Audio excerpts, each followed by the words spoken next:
A ver, grabación. Ya, ahí estaría grabado. Listo. Gracias, No, vale, gracias. sí, no, no. ¿Esto lo llevas tú? No, pero te puedo explicar tú. ¿Sí? ¿El ojo tuyo? Sí, no, pero se puede rehusar. Sí. Sí. Muy Sí, buena, muy buena esa. Sí. No hay mejor clase que usar la slide del profesor anterior.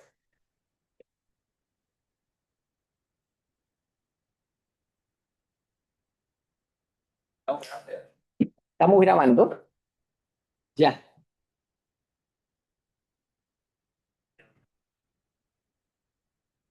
Bueno, vamos a buenas tardes, ¿no? Bueno, 2 segundos. Buenas tardes, buenos días. Vamos a partir, dicen que no hay mejor, no hay mejor partida que usar la slide del profesor anterior, así que voy a usar esta. Fíjense que los temas acá son los temas de. Borré acá, ay, me arrepentí de haber borrado esto que estaba acá, pero estamos hablando de toma de decisiones, ¿sí? Estamos hablando de procesos, y estamos hablando, si ustedes lo ven, de enganche de proceso. Esto debe haber sido una clase de ingeniería industrial, ¿o no? ¿Sí? Ya, de eso se trata lo que vamos a hablar y vamos a tratar de realizar un poco. Voy a hacer aquí un diagrama para partir. 4 partes, ¿sí? Y voy a poner todos estos procesos, digamos, que vamos a trabajar, que muchos están enganchados. Vamos a poner modelos, entonces modelos buenos y modelos malos. Hay modelos buenos y modelos malos, ¿de acuerdo? La física clásica tiene un modelo muy bueno, ¿sí? Cuando se hacen, cuando uno quiere predecir posiciones de partículas, son modelos súper buenos, ¿sí? Nuestros amigos de química acá, no sé cuántos hay, ¿sí? La tienen difícil, ¿sí? Porque los modelos ahí no son muy buenos, porque hay múltiples variables, digamos, hay modelos buenos, modelos malos. Y por acá voy a poner modelos que alteran el ambiente y modelos que no alteran el ambiente, ¿sí? Entonces, alteran, voy a poner alteran, no alteran, aquí los cambian y alteran, ¿de acuerdo? Ya. Los casos más sencillos de tratar son los que tienen muy buenos modelos y no alteran el ambiente, es decir, no alteran, buen modelo, no altera. Ejemplos de esto, el modelo, por ejemplo, aerodinámico que tiene un avión, el control de un avión, esos aviones que ustedes ven, ¿sí? El control del avión no interfiere con el ambiente, o interfiere muy poco, o es despreciable, ¿de acuerdo? Y el modelo aerodinámico es tremendamente conocido, bueno, ¿sí? Y por lo tanto, la predicción es muy precisa y uno puede hacer casi control automático de eso, ¿de acuerdo? En general, acá está, no sé, la predicción de la trayectoria de una bala, ¿sí? La bala no altera el ambiente esencialmente, ¿sí? Y hay un muy buen modelo, ¿de acuerdo? Estamos acá. Si el modelo es malo, pero todavía no alteramos el ambiente, aquí hay lo que yo diría la reacción mal modelo, no altera. Y aquí están, por ejemplo, los procesos químicos. Tenemos modelos que no son muy precisos, ¿sí? Pero no altera el ambiente. Y esto ya trae un poquito más de complicación. Allá abajo están buenos modelos,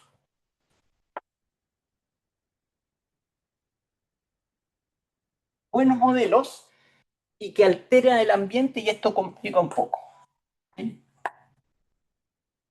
Altera, ¿sí? Y esto complica un poco. Y aquí, por ejemplo, ejemplos clásicos son ajedrez. El ajedrez es un un proceso de toma de decisiones donde tenemos buenos modelos, ¿sí?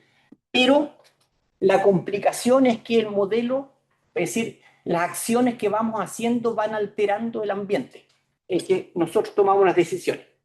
¿De acuerdo? Y eso complica tremendamente el proceso. Y el infierno está acá arriba. ¿Sí? Mal modelo o falta de buenos modelos, debería decir, no es mal modelo, sí, falta de buenos modelos y altera. Y este es el mundo real. ¿De acuerdo?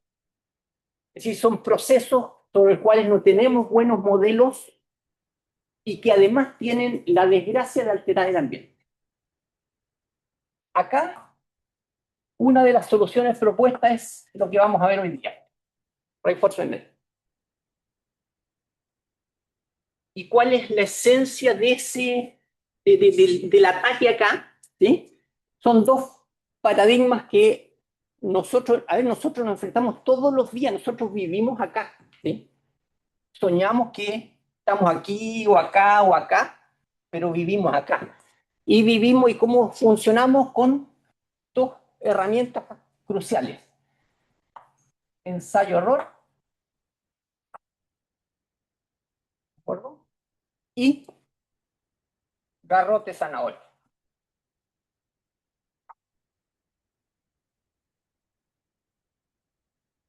Y con eso, perfecto. Esa es la vida de nosotros los honrados humanos. ¿Sí? No son honrados, no sé cómo funciona.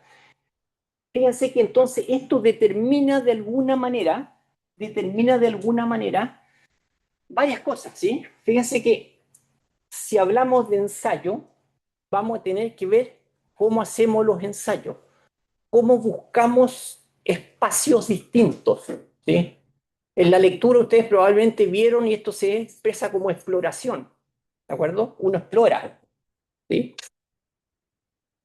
Y el error es que, perfecto, nos damos cuenta, exploramos, si nos va bien, ni un problema, pero si tenemos error, ¿qué hacemos? ¿Sí? Es decir, ¿cómo vamos registrando el ensayo y error? Y aquí hay un proceso de memoria, ¿m? Hay un proceso de ir guardando, y esto en general va generando lo que después en la lectura se llaman políticas. ¿De acuerdo? A medida que yo aprendo por ensayo y error, yo voy generando políticas. Yo sé que esto no se hace, sé que esto se hace, sé que en este contexto esto se hace y esto no se hace. ¿Estamos? Y eso bastaría, ¿sí? Salvo que esto puede producir desvíos, digamos, si hacemos ensayo y error, ¿sí? Un poquito, esto en general lo que pasa con el mundo animal, ¿sí? El proceso de feedback en general, de homeostasis interno y de feedback. Pero los humanos queremos eso, pero además queremos ciertos objetivos, ¿de acuerdo? Y aquí aparece este garrote zanahoria. ¿Sí? Queremos direccionar de alguna manera. Uno podría pensar, no me voy a meter en esto porque no conozco el tema, digamos, y seguramente aquí hay especialistas sentados en esto, pero uno podría pensar que el ser humano, el animal vivo, lo que está haciendo es optimizando descendencia, optimizando la vida. Hay algún objetivo global, ¿sí? Pero aquí estamos hablando de objetivos más modestos, ¿sí? Tenemos un cierto objetivo y con los mecanismos que tenemos nosotros queremos perseguir ese objetivo. Y eso se logra por esta idea del garrote de zanahoria o los recompensas. Y estas son las ideas básicas, estas son las ideas centrales sobre las que está estructurado la idea de reinforcement. ¿Ah? Esa es la idea. Hay las últimas dos cosas que me gustaría agregar acá. Una vez que uno tiene esto, lo que piensa es primero, desde el punto de vista formal, cómo modelar esto. ¿Sí? Y el modelo básico que está detrás de todo esto ¿sí?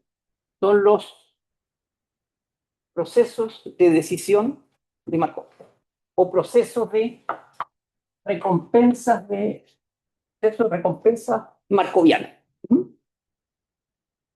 ¿Por qué? Es una simplificación, es una tremenda simplificación del problema, pero una simplificación que casi para todos los efectos prácticos funciona. ¿De acuerdo? Y esta simplificación que que tiene desde el punto de vista formal, desde el punto de vista matemático, desde el punto de vista de las técnicas que conocemos, ¿sí? No voy a ir a la pizarra blanca esa, pero recuerden lo que había en la pizarra blanca. En general lo que hay es un proceso que, esto era un poquito lo que había ahí, el proceso, ¿sí? Lo que uno puede hacer en general para conseguir un objetivo, ¿sí? Es dividirlo en subobjetivos, ¿sí? Ese es un punto clave acá. Un proceso, un objetivo grande se divide en subobjetivos. Y luego se hacen ciertas suposiciones sobre ese objetivo, ¿sí? Los procesos markovianos que dicen que lo que tengo que resolver para esto depende esencialmente no de la historia mía pasada. Es decir, si ustedes piensan un humano, lo menos markoviano que hay, ¿no es cierto?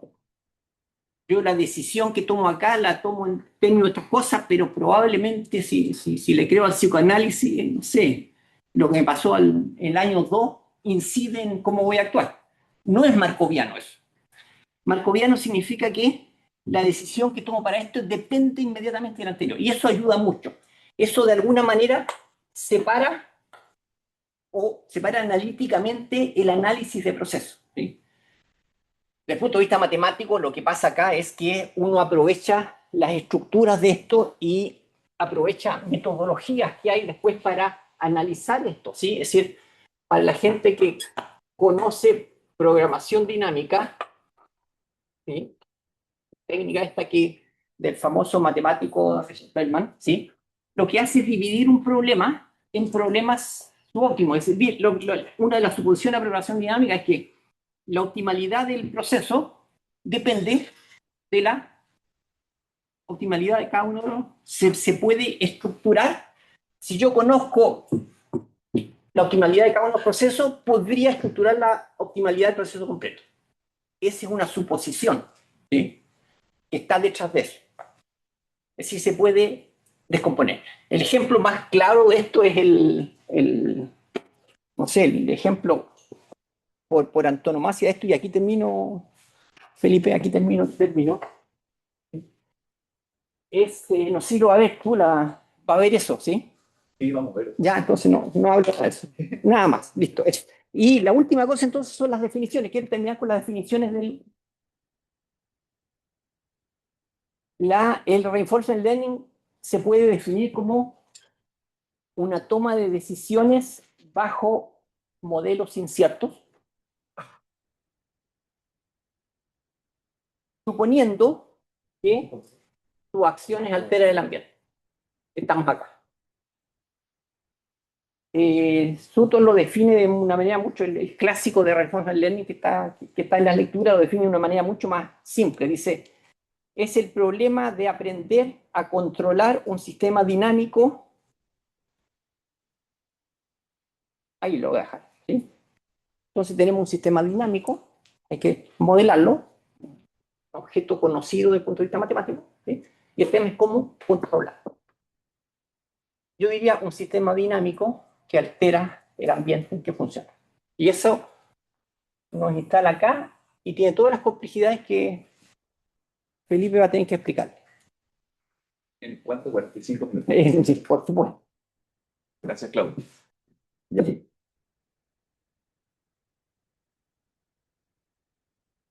Ok, ¿cómo conectamos el aprendizaje de refuerzo con el curso? Recuerden que en este curso queremos ver perspectivas y paradigmas de la inteligencia artificial.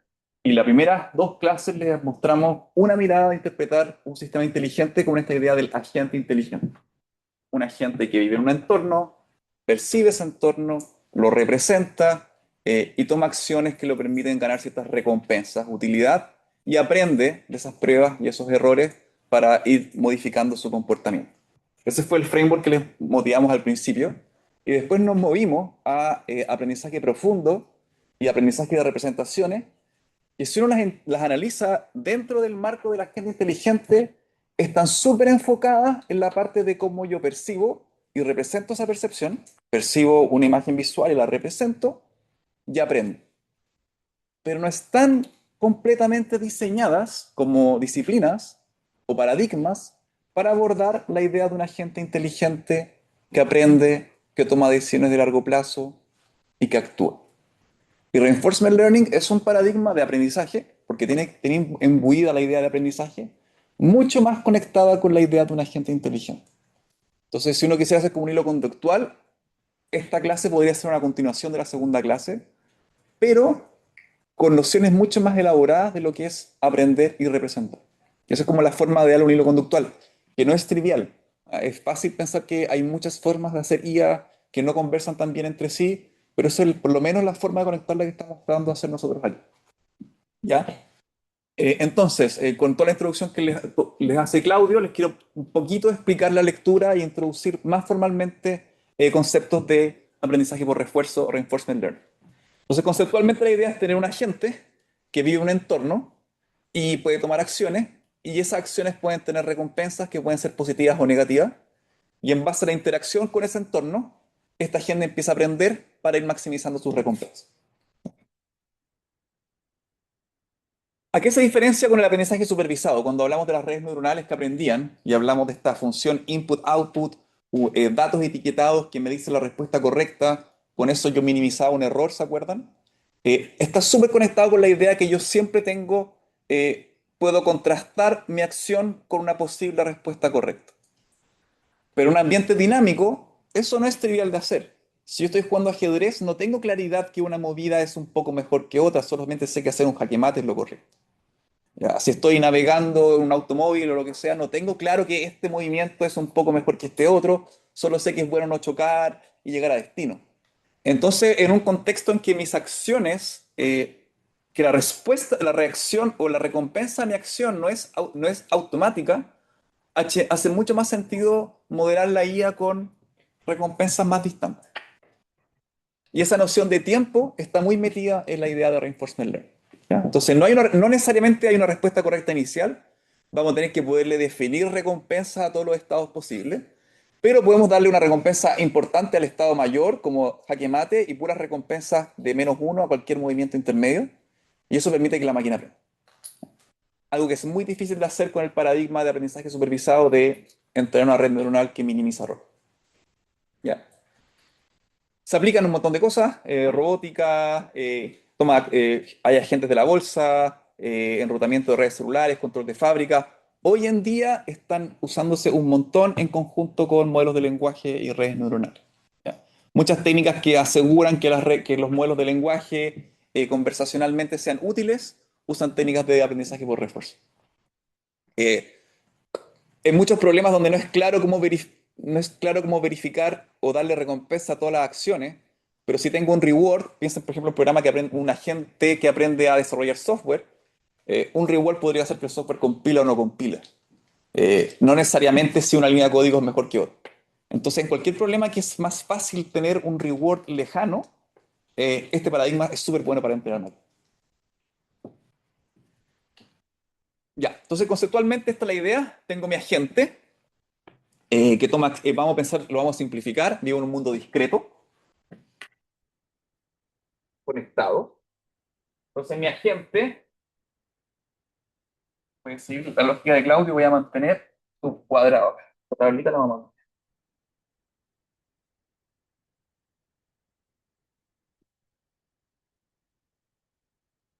Ya. Estos son mis estados S. Entonces mi conjunto de estados aquí lo vamos a poner como mi conjunto de estados va a ser mi estado 1, 1, que es este.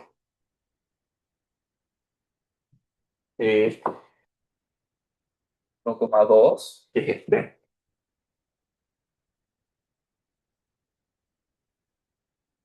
2,1 y 2,2. Tengo una celda de 2 por 2. Este es el mundo en que yo vivo, que es totalmente discreto.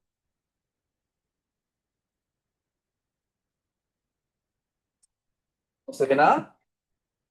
¿Qué no ven? ¿Estos números no los ven?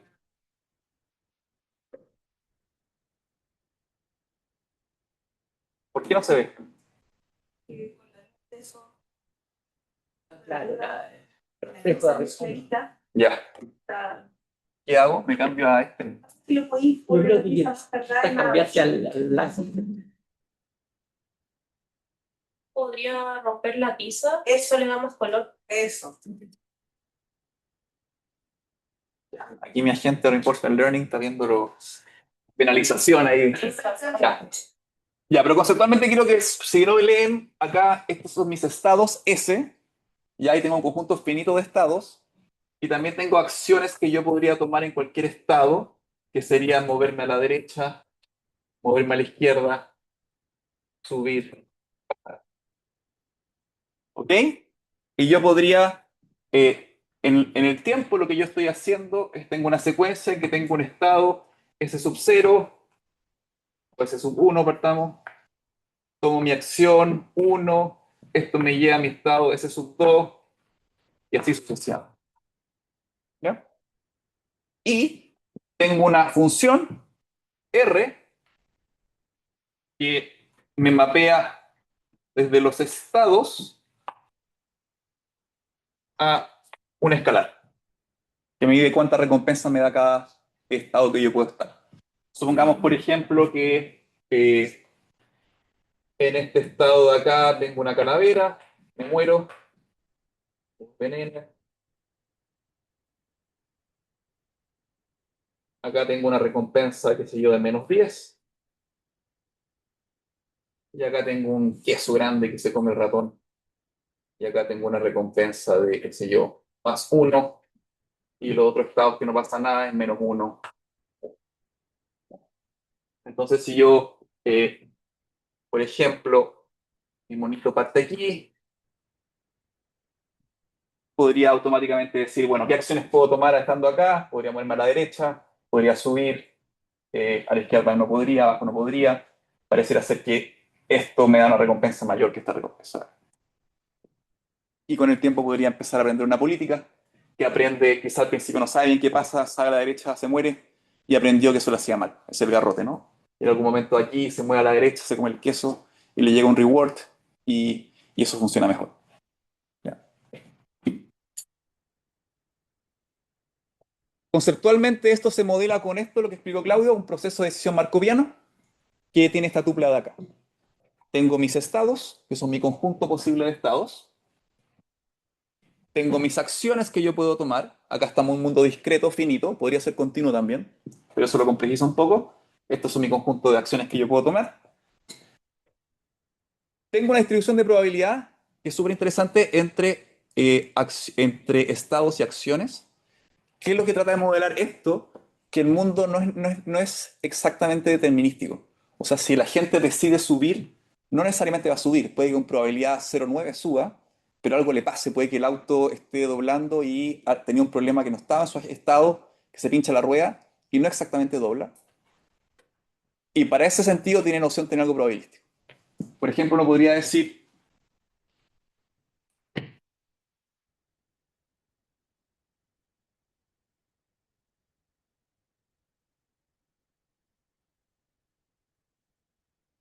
que la probabilidad de que yo estando en el estado 1,1 y tome la acción subir, esto me dé una masa de probabilidad por todos los estados posibles. Donde probablemente el que va a recibir más masa de probabilidad es la acción que yo quiero hacer. ¿Ya? O sea, por ejemplo, estos son los estados 1, 1, 1, 2, 2, 1, 2, 2. Yo podría decir que si estoy en el 1, 1 y subo, lo más probable es que termine en el 2, 1, ¿no es cierto? Entonces yo podría decir que acá hay una probabilidad 0,8. pero podría pasar que no me funcionó en la máquina para moverme y hay una probabilidad que me quede ahí. Entonces podría ser que igual en el 1-1 hay una probabilidad 0-1 y quizá por mala suerte, por alguna falla del sistema, también podría pasar que me vaya para otro lado. ¿Ya? Y eso le da una noción probabilística. Y eso me permite trabajar con esperanza. De que no necesariamente que yo decida tomar esa acción, la acción que me lleva al estado, también podría terminar en otro estado. ¿Se entiende? Generalmente esas probabilidades no vienen dadas y hay que estimarlas. Cuando uno llega a un ambiente nuevo, uno no sabe qué tal movimiento me va a llegar a tal estado, cree que lo va a hacer. Entonces estas probabilidades hay que estimarlas también a medida que voy interactuando con mi ambiente. Ya, tengo que definir una función de recompensa que le pueda penalizar o favorecer las acciones, los estados en los que yo termino, que la tengo que definir. Y tengo que tener alguna noción que es útil de decir que las recompensas de más adelante en el tiempo sean menos importantes que las actuales. ¿Ya? Una clásica noción financiera. Y ahí ocupa un factor gamma que hace lo mismo que una tasa de interés. ¿Ya? Entonces, generalmente lo que tengo esta es la secuencia de recompensas, y lo que yo quiero hacer es encontrar una función que se llama la política que habló Claudio, que sea capaz de recibir un estado y producir una acción. Y quiero encontrar una política o sea, algo que yo parta en este estado de acá, por ejemplo, y diga que la mejor acción es esta, y no. Y eso yo lo quiero aprender con el objetivo de maximizar las recompensas futuras. Entonces, probablemente podría pasar que acá hay un queso chiquitito, y este, qué sé yo, es más, supongamos que este es más 2 y esto es más 0,5, y quizás la gente podría pensar que vale más la pena. Me como el queso chico, el queso grande, y ahí puedo jugar con la tasa de interés. Puedo, de alguna forma, con este factor gamma, puedo decir cuánto me importa recibir una recompensa más en el futuro o más prontamente. Y con todo eso puedo modelar, este es el framework matemático con el que se modela el aprendizaje por refuerzo, que tiene un supuesto markoviano súper fuerte. Básicamente todo mi pasado tiene que estar codificado en el estado. Cómo llegué al estado no necesariamente está codificado. Hay formas de poder codificarlo con redes neuronales y cosas más sofisticadas, pero conceptualmente es markoviano. No tengo más memorias atrás. No me importa cómo llegué a donde estoy, me importa dónde estoy. Ya, entonces Gamma me permite a mí controlar si la gente es impaciente o es paciente. Si es impaciente, me importa mucho más el retorno actual y voy a preferir ser menos estratégico y recibir rewards recientes. Si yo tengo un gamma mucho mayor, puedo ser mucho más estratégico y tomar decisiones de largo plazo. E incluso estar dispuesto a tomar riesgo. Por ejemplo, si yo sé que hay un reward mucho más grande, podría asumir el riesgo de estar cerca de la calavera, sabiendo que hay una probabilidad de caer ahí, porque hay un trade-off de que podría ganar algo mucho más grande. ¿Ya? Y esto es complicado. Algo que pasa en modelos complejos de IA es que definir mal las recompensas hace que las máquinas aprendan cosas que no quieren. Que bulen el sistema, que optimicen, que lleguen, que definan estrategias que son subóptimas, etc. Ok, ¿cómo estamos hasta ahora? Entendemos entonces Reinforcement Learning como máquinas que pueden aprender a tomar acciones. Para eso tenemos un proceso Markoviano, un proceso de edición markoviano. Y mi objetivo más importante es encontrar mi policy o mi política óptima. La política que puede mapear de estados acciones maximizando los rewards futuros.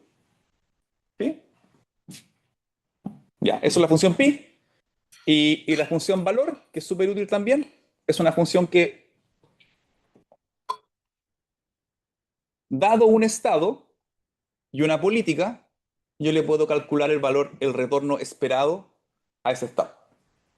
O sea, yo digo, si yo estoy acá, podría calcular cuál sería el retorno esperado en el futuro si yo ejecutara mi política partiendo desde acá, o partiendo desde acá, o partiendo desde acá, o partiendo desde acá. Y estar en un lugar o partir de ese lugar es lo mismo en un mundo Markovian. ¿Ya?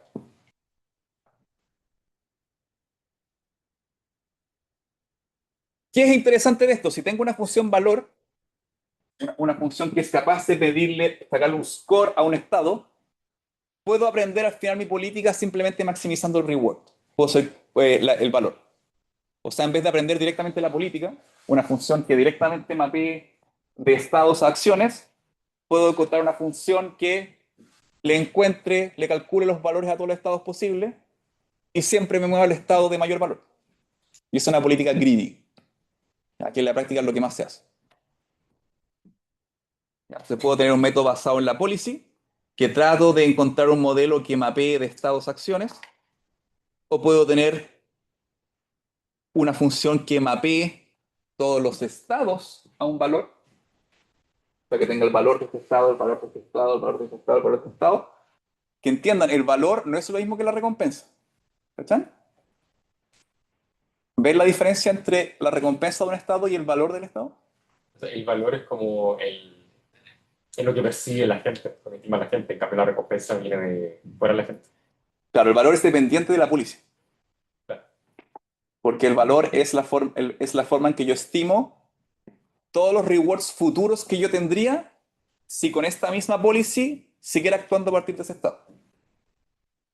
O sea, el valor que tiene codificado esto es el valor inmediato de estar acá, más el valor descontado de que podría moverme acá, que podría moverme acá. Entonces la idea generalmente en Reinforcement Learning es cómo yo estimo esa función valor. Al principio no la tengo, no sé los valores de los estados porque no conozco bien, solo conozco los rewards, o a veces ni siquiera los conozco, los voy conociendo mientras exploro, y voy de alguna forma, dinámicamente, llenando esa tabla. Y así voy mejorando mi policy hasta que converjo y sé actuar bien en mi entorno.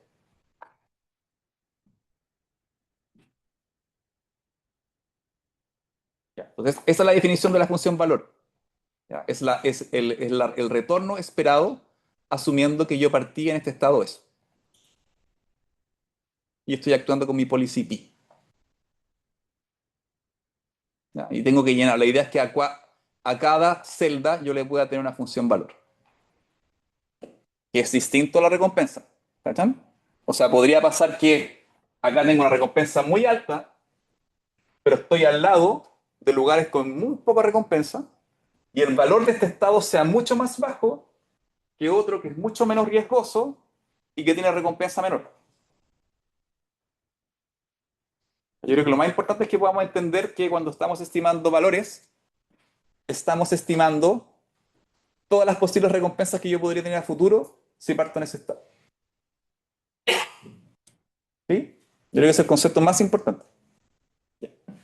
Y si la idea que quiero que vean es que si yo pudiese estimar bien las funciones de valor para cada estado, una policy greedy sería una policy que siempre se vaya al estado y le dé más valor. Si estoy acá y veo que irme para allá es el estado máximo, el futuro con mayor valor, me voy para allá. Que no es lo mismo irme al estado de mayor reward. ¿Ya? De cierta manera,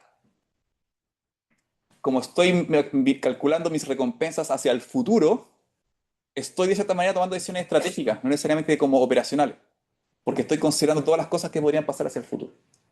¿Ya? Algo que no hago en aprendizaje supervisado. Ya, y la función que más se usa es la Q function, que es igual que la función valor, pero además recibe la acción como parámetro. Entonces la Q function, que es la que más se usa,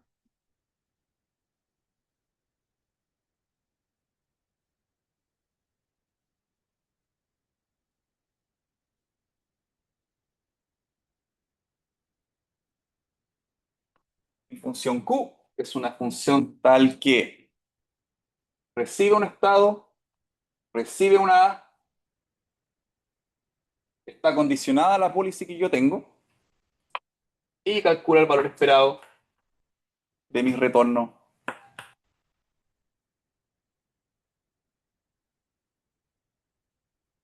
asumiendo que parto en el estado S y que la acción que tomo, la acción A. O sea, básicamente yo le puedo decir, si estoy en este estado y tomo la acción de tomar a la derecha, el valor esperado de retornos posibles de tomar esa acción a partir de ese estado es mi función Q. Y recuerden que no necesariamente tomar la acción y irme a la derecha me asegura que en probabilidad uno me muevo a la derecha. Porque el modelo de ese marcoviano me dice que siempre hay una distribución de probabilidad que codifica esa incertidumbre. Que puede que aunque yo me quiera mover a la derecha, no esté a la derecha en mi próximo estado. ¿Sí? Esto es lo más importante. Casi lo que vamos a ver ahora es cómo puedo yo estimar esta función Q, que es mi función de valor. Se llama Q de quality. Ya, y lo más bonito de esto es que aparece la programación dinámica. Que la noción, que hay una forma recursiva de definir la función Q o la función B, y eso me hace que yo pueda aproximar esto sin calcular, sin hacer todos los cálculos.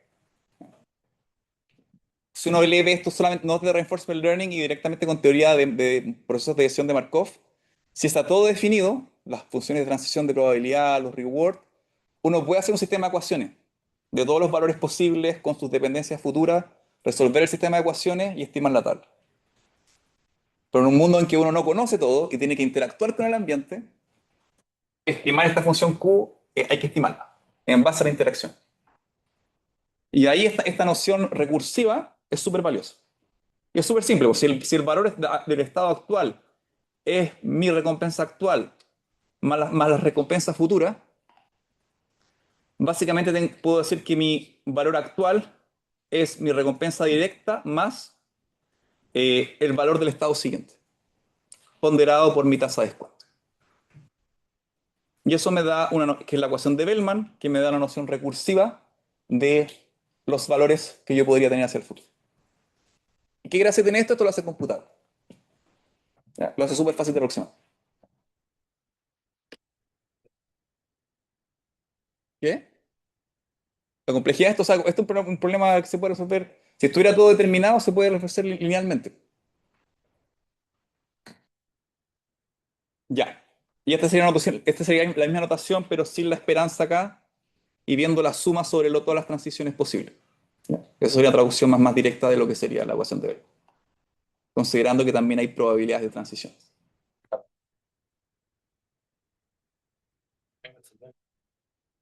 O sea, todo depende. En la práctica el problema es que no tengo esos valores. Esas probabilidades tengo que estimarlas y tengo que interactuar con el ambiente. Puede que no necesariamente, si fuera todo observable, se puede calcular todo sin interactuar con el ambiente. En la práctica yo no sé a priori los rewards de los estados. Los voy recibiendo. Yo choco, el auto choca. Yo sé que chocar es malo, pero no sé que en ese estado yo no. Yo tengo que interactuar con eso. Ya. Entonces, ¿cómo yo estimo esto? Hay básicamente dos familias de cómo hacerlo. Están métodos de Monte Carlo y métodos de temporal difference. La idea es actualizar, muy parecido a lo que hacemos con descenso gradiente. O sea que yo tengo valores, parto la tabla con puros ceros, por ejemplo, empiezo a interactuar y calculo los rewards y voy actualizando los rewards a lo que estoy viendo. Y tengo una tasa de aprendizaje alfa. Y la única diferencia entre Monte Carlo y Temporal Difference es que en Monte Carlo yo interactúo un episodio completo, o sea, voy en el entorno completo hasta que gano el ajedrez o me muero, y mientras que en Temporal Difference es más sesgado, porque lo hago un paso a la vez. Y eso puede tener un sesgo, porque puede ser que por azar caiga en un lugar no muy informativo, pero lo hace mucho más escalar.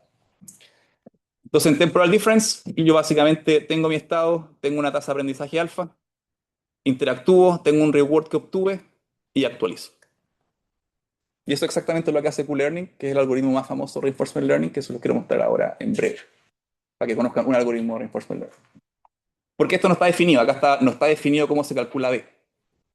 Entonces acá vamos en Q-Learning definimos formalmente esta tabla. Y eso les quiero mostrar ahora. Entonces Q-Learning está basado en Temporal Difference, o sea, básicamente yo voy actualizando estos valores acción a acción y voy aprendiendo mi policy. Se llama un modelo off policy porque la policy que uso para aprender no es lo mismo que la policy que yo quiero implementar. Y acá hay un concepto súper importante que es central en Reinforcement Learning, que se llama el dilema, el exploration trade-off.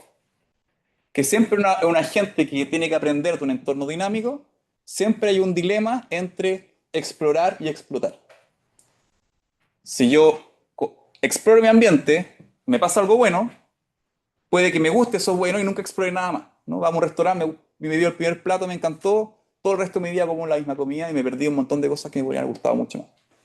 Pruebo cosas nuevas, restaurantes nuevos, puede que no me gusten y hay un retorno negativo.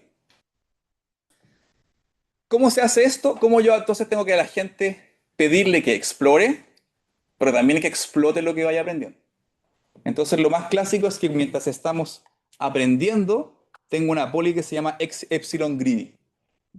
¿Cuál es la idea? Que tengo un parámetro epsilon que voy bajando, que dice si que va alternando entre tomar decisiones al azar o las decisiones de la policy que voy aprendiendo.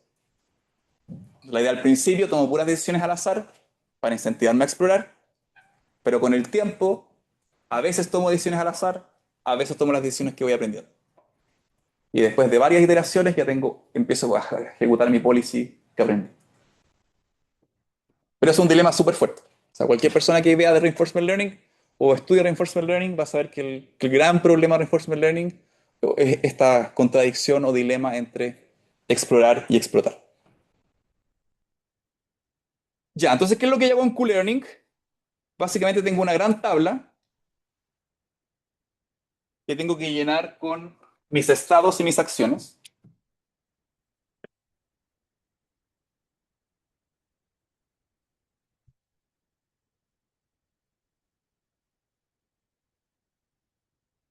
Y tengo que ir llenando mientras voy interactuando con el ambiente. O sea, tengo toda una gran tabla, creo que se ve mucho mejor acá, de este estilo. Ya, voy a tener, por ejemplo, por cada estado posible, acciones que puedo tomar y lo que yo quiero es completar esta tabla. Y así en el futuro siempre tomar la acción que maximiza el valor futuro esperado, que es el Q-value. Y la idea es que realmente no sea solamente el reward, sino que estime todos los rewards futuros posibles. Y ahí pasan cosas bien complicadas porque hay un sesgo. O sea, yo lo estoy estimando con la policy aleatoria, pero en la práctica en la mí me importa la estimación con la policy realmente que voy a usar. Entonces ahí hay mucho aparataje ingenieril de cómo calibrar estas cosas bien. Ya, pero conceptualmente la idea es esta. Tengo que ir interactuando con mi ambiente, ir actualizando mi función valor con un peso de que es mi aprendizaje y que va calculando valores hacia el futuro que los voy a buscar a la tabla. Con un ejemplo se entiende mucho mejor. Ya, este es mi ejemplo. Soy este ratón. La idea es maximizar el queso que como y no quiero caer en el veneno. Entonces tengo una tasa de descuento 0,99 y mi alfa de aprendizaje es 0,1. Entonces, si voy a un estado que no hay queso, estos estados de acá tienen recompensa 0. Esta recompensa tiene +1, +10 y -10. Entonces, en un principio, esta es mi tabla Q. Tengo todas las combinaciones de estado y acción. Acá estoy asumiendo que no es estocástico, o sea que si tomo una acción, me voy con probabilidad 1 al estado que quiero ir. Parto con todas estas cosas con 0 y cada pasito voy a ir actualizando los estados con esta fórmula de acá. Que básicamente voy a buscar el reward que obtengo y voy a buscar en la tabla qué valor Q obtendría con la acción futura. Y es una tabla súper fácil porque ir a buscar una fila en la tabla. Voy a buscar la que maximiza y empiezo a actualizar, actualizar, actualizar, actualizar hasta que compre. Y eso es exactamente lo que está pasando acá. Parto con puro 0, tomo la decisión de moverme a la derecha, todo me da un reward y recibo un reward de 1, ¿no es cierto? Porque me comí un queso. Y con eso puedo actualizar esta fórmula de acá. Y así sucesivamente puedo seguir interactuando. En la segunda paso me bajé a la derecha, me morí. Entonces puedo actualizar ahora. Sé que si estoy en el queso chico, moverme a la derecha, hacia abajo, es malo. Y si esto yo lo sigo iterando, iterando, iterando, puedo converger a la tabla Q óptima. Y esa es la función de reinforcement, la policy óptima que puedo después utilizar.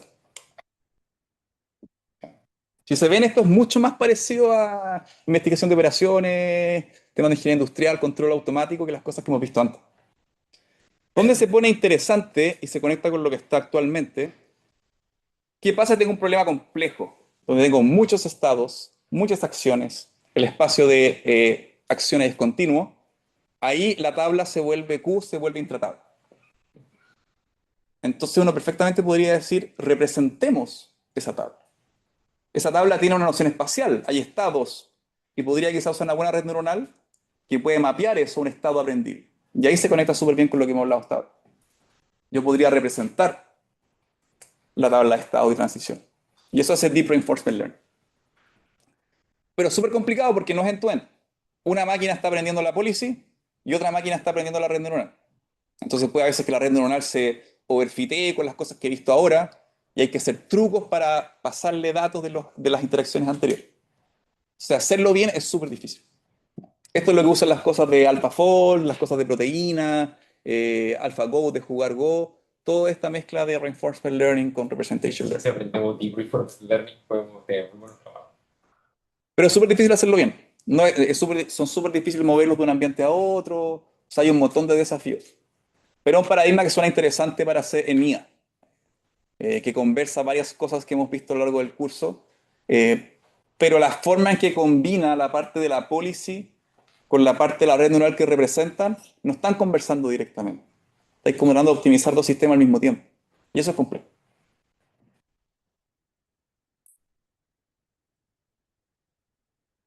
Bueno, eso es. Porque si uno mira esto, pareciera ser como el santo grial, ¿no? Que pareciera ser que el enfoque de Reinforcement Learning es lo óptimo para hacer inteligencia artificial, pero hay varios problemas. Eh, es súper difícil definir buenas funciones de reward. Entonces, las máquinas inteligentes tienden a hackear la función de reward. El tema de exploración es súper difícil. ¿Cómo no asegurarte que gasten un óptimo, un subóptimo? Es súper caro. En el mundo digital uno puede correr infinitas simulaciones para que los agentes aprendan. Pero en el mundo físico, cualquier simulación, como un robot, la simulación nunca va a ser igual de real que el mundo real. Hay mil simplificaciones que se hacen. Entonces uno no puede tener robots con millones y millones y millones y millones de iteraciones en el mundo real interactuando. Ni siquiera uno puede asumir, uno no puede hacer uno quiere que los autos choquen para aprender que chocar es malo.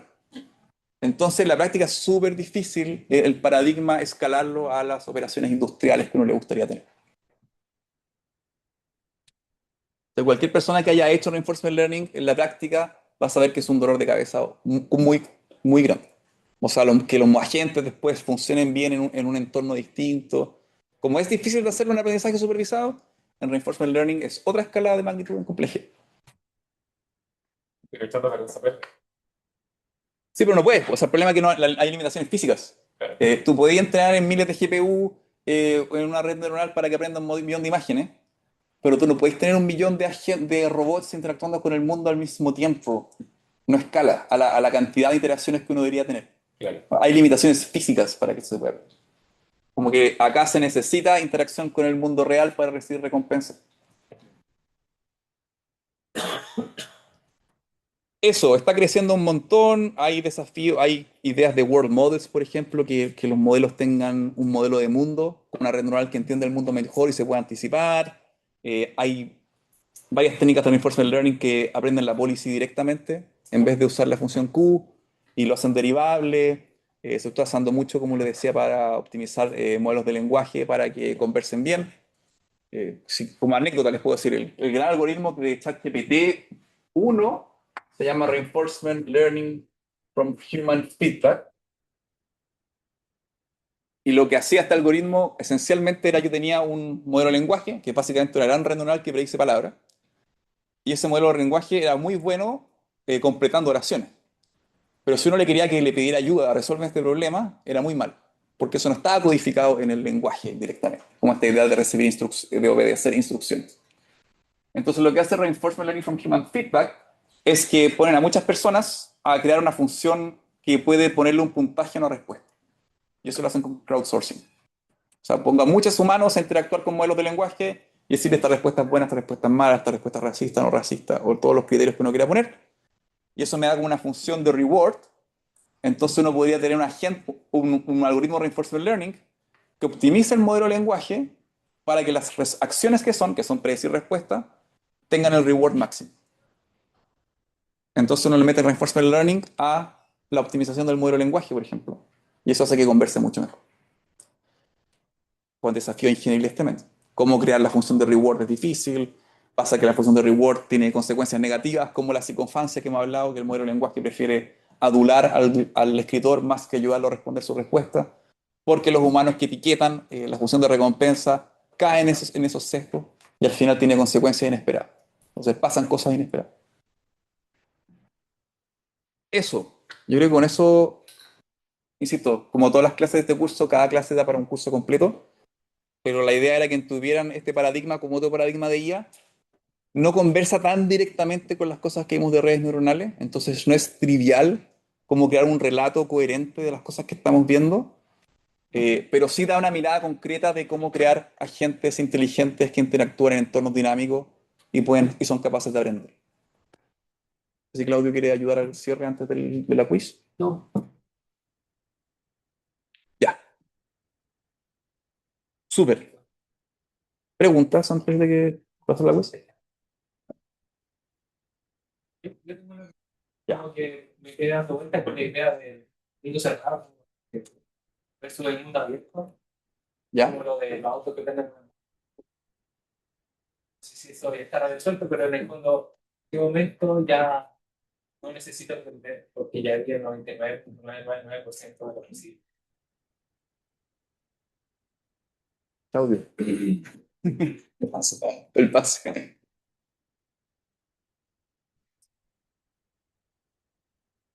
Es difícil igual. en general, a ver, el tema del mundo cerrado versus mundo abierto tiene que ver no solo con un tema de complejidad, porque en general uno,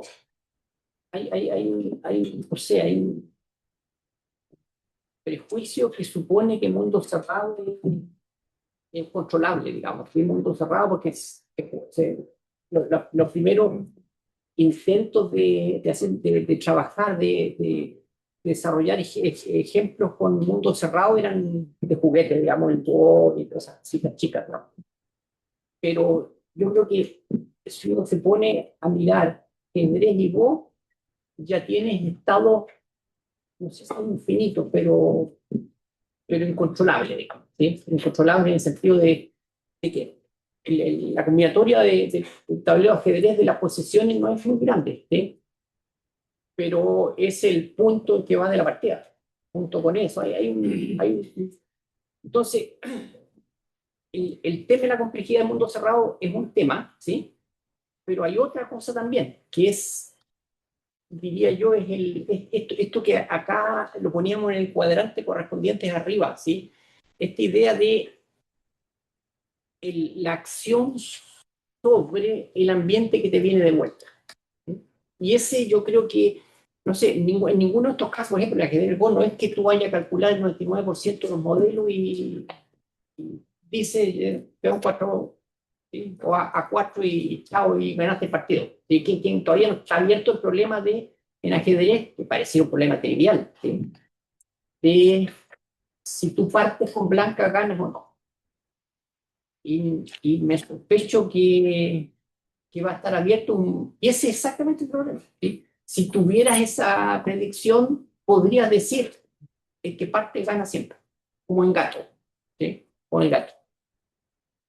Pero no sé, la pregunta es como muy abierta, digamos, es de mundo abierto. Te las preguntas en el break. ¿Ah? No, te las preguntas en el break. Sí, sí, sí, están. Voy a explicar.